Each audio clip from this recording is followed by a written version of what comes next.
clouds of mist drifted among the branches. I looked down on the broken fountain, at last year's leaves sunk in the dead water. The windows of the house were blinded with light. Shadow and sunshine swept the garden. A bird whistled suddenly, piercingly, and in the surface of the pool below me a white cloud sailed into a blue bowl of sky. The library is a long, narrow room. Its dusty book-lined walls give way at the south end with a hint of gaiety to the white French windows that look across the lawn into the wood. Blackbirds hunted outside on the grass that day. Thrushes, too, frenetic little creatures with battle cries no bigger than themselves. There was a smell of lupins, and, faintly, the sea. The window panes were smashed. Withered leaves littered the carpet. The shards of shattered glass retained wedges of a stylized blue sky. The chairs crouched in menacing immobility. All these things pretending to be dead. From the landing I looked down over the lake and the fields to the distant sea. How blue the water was. How yellow was the sun. A butterfly flickered across the garden. I strained to catch the tiny clatter such awkward wings should make. My fists were wet with tears. I was not weeping for those who were gone. People are easy to replace, thanks to their infamous proclivity. I wept for what was there, and yet not there. For Birchwood. We imagine that we remember things as they were, while, in fact, all we carry into the future are fragments which reconstruct a wholly illusory past.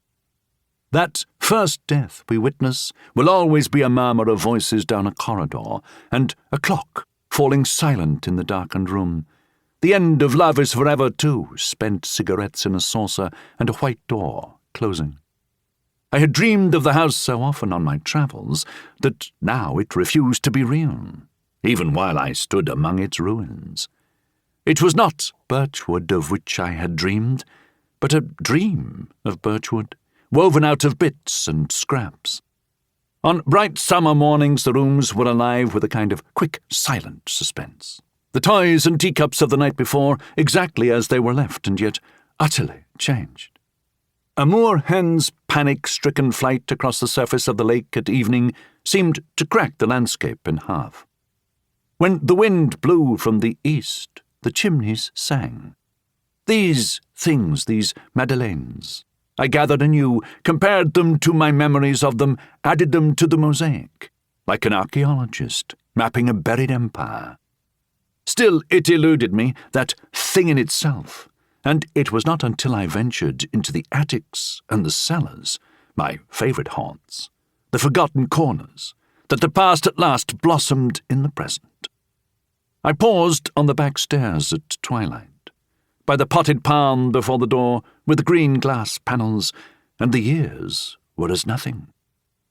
In this search for time misplaced, I had great hopes for the photograph, one of the few things I brought away with me.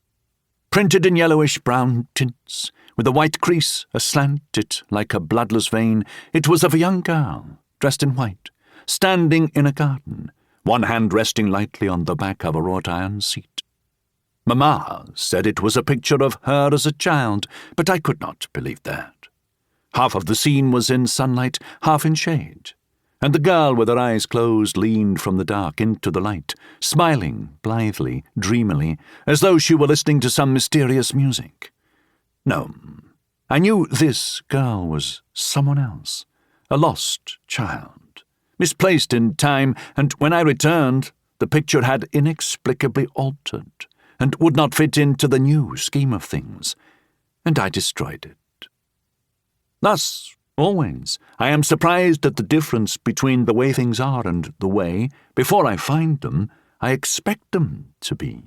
For example, the vagina I had imagined as a nice, neat hole situated at the front, rather like a second navel, but less murky, a bright sun to the navel's surly moon.